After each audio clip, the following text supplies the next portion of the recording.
Olá, tudo bem? Aqui é o Júlio Batiste, criador do site juliobatiste.com.br, a sua sala de aula na internet desde maio do ano 2000. Trago aqui no nosso canal de YouTube mais uma série de videoaulas, desta vez uma série de videoaulas sobre programação Java para quem é completamente iniciante em Java. O autor dessas aulas é o colega Manuel Jailton, autor com o qual eu tenho uma parceria há mais de uma década para a venda e divulgação dos cursos do colega Jailton. Ele tem uma excelente didática, foca exclusivamente em programação e é muito fácil aprender com o colega Jailton. Esta série de videoaulas, como já falei anteriormente, é uma série para quem é completamente iniciante em Java e são aulas de demonstração da nossa formação completa em Java. A nossa formação completa em Java é uma formação para quem está iniciando em programação, para quem nunca programou com o Java, e vai do básico até o avançado. Todos os detalhes neste endereço aqui. Ela é uma formação com 460 aulas, tem mais de 60 horas de conteúdo, com muitos exemplos práticos, onde você vai aprender do zero, desde como instalar o Java até a criação de um controle de estoque profissional em Java. No final do vídeo eu vou falar um pouquinho mais, se você já quiser saber alguns detalhes sobre a nossa formação e aproveitar para fazer a inscrição com um excelente desconto, acesse esse endereço aqui. Vamos então à nossa aula de demonstração, espero que ela seja útil, um excelente estudo a todos. Muito bem, pessoal, prosseguindo então com o nosso curso, agora é o seguinte, você lembra que quando eu estava explicando para você a teoria sobre objeto, eu disse para você que quando nós chamamos o nosso engenheiro para construir a planta da nossa casa e que ele alocava um espaço de memória e devolvia para nós uma referência desse espaço alocado onde ele colocava o objeto, lembra disso? Pois é, agora eu vou mostrar para você exatamente que isso realmente acontece, que na verdade o que a variável, quando por exemplo eu crio aqui, eu dou um new aqui, que eu crio esse objeto, o que eu guardo dentro dessa variável aqui não é o objeto, e sim a referência àquele objeto, ou seja, o local onde aquele objeto está alocado. Então para fazer isso, nós vamos fazer o seguinte, vamos tirar isso aqui tudo, e eu vou criar um outro objeto, vou criar um objeto conta, chamado de C2, o outro objeto que a gente já tinha. Vou dar aqui um new conta para ele, e vou usar aqui vou depositar um valor aqui em C1. Então eu tenho aqui no caso duas variáveis do tipo conta, duas referências, dois objetos, o C1 e o C2. Em C1 eu vou depositar R$1.000, tá? E no C2 eu vou depositar R$300. Então se eu pedir aqui, CISO, se eu pedir para o saldo de C1 é, pronto, o saldo de C1 é mais C1.saldo, deixa eu copiar aqui essa, tá, pessoal, o atalho para você replicar uma linha é Ctrl Alt para baixo, seta para baixo. Então você replica a linha, Ctrl Alt, seta para baixo, tá? Então o saldo de C2 é C2 saldo.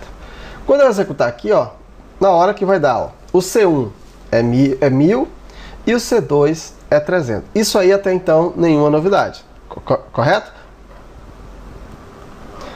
Agora, se eu fizesse o seguinte, se de repente eu pegasse C2 e igualasse aqui a C1, o que você acha que ia acontecer?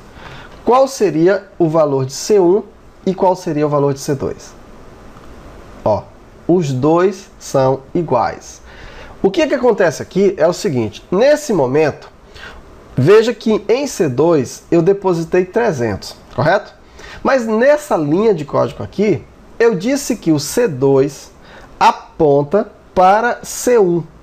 Então veja, olha que interessante. Se de repente eu depositar aqui, C2, olha isso, se eu depositar C2 e se eu depositar R$10, eu depositei C2 R$10. Eu fiz alguma coisa em C1? Não, não fiz, né? Mas se eu pedir para executar, olha o que acontece com C1. C1 ficou 1010 e C2 ficou 1010. Então você observa que, na verdade, o C1 ele não tem o conteúdo do objeto, ele tem a referência. Significa que na memória agora, esses dois objetos eles estão apontando para o mesmo lugar. Tanto faz agora eu modificar C1 como C2, essa modificação vai refletir para os dois objetos, porque na verdade agora existe uma única referência. O C1 está apontando para o C2. Eu poderia fazer inclusive aqui, ó, sem precisar fazer o new, ó.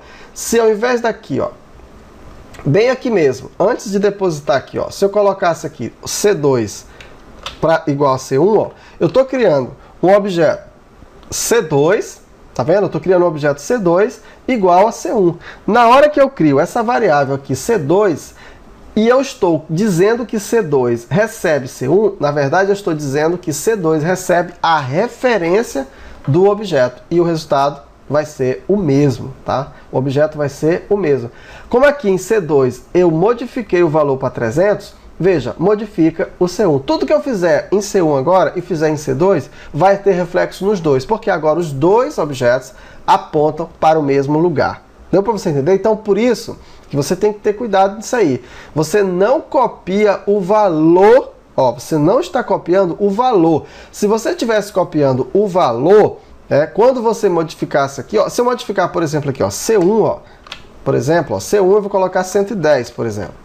Se eu colocar aqui, ó, você observa que os dois vão ser sempre iguais. Não importa quem eu modifique, porque os dois agora estão apontando para o mesmo espaço de memória. Então, atenta para isso aí, tá? Então, quando você cria um objeto, você, na verdade, está guardando não o valor do objeto, mas a referência, o local onde ele foi armazenado.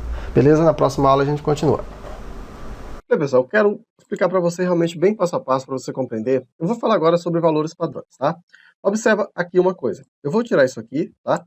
E observa aqui, ó, se eu pedir para ele imprimir para mim o saldo, se eu pedir para ele mostrar aqui para mim quem é o limite, e se eu pedir para ele mostrar aqui para mim quem é o número, olha o que aconteceu aqui, ó. Eu instanciei o meu objeto conta, mas eu não passei nenhum valor. Se eu pedir para executar, olha o que acontece. Observa que ele está dizendo, ó, o saldo é 0, aqui no caso seria o saldo, aqui seria o limite, e aqui seria o número. Agora vamos só mudar uma coisa aqui, ó, só para dar certo. Vamos imaginar que o saldo, eu coloque o valor do saldo como sendo uma string. Só um exemplo, tá? O limite, vamos deixar double mesmo, e aqui vamos imaginar que eu coloquei boolean. Você viu que quando ele... Ó, e vamos executar. Olha aí, ó.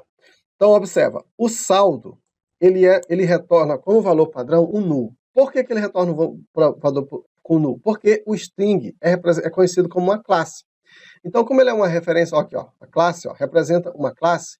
Então, o valor padrão para um objeto, para uma classe, é nulo. Então, aqui ele vai retornar para mim nulo.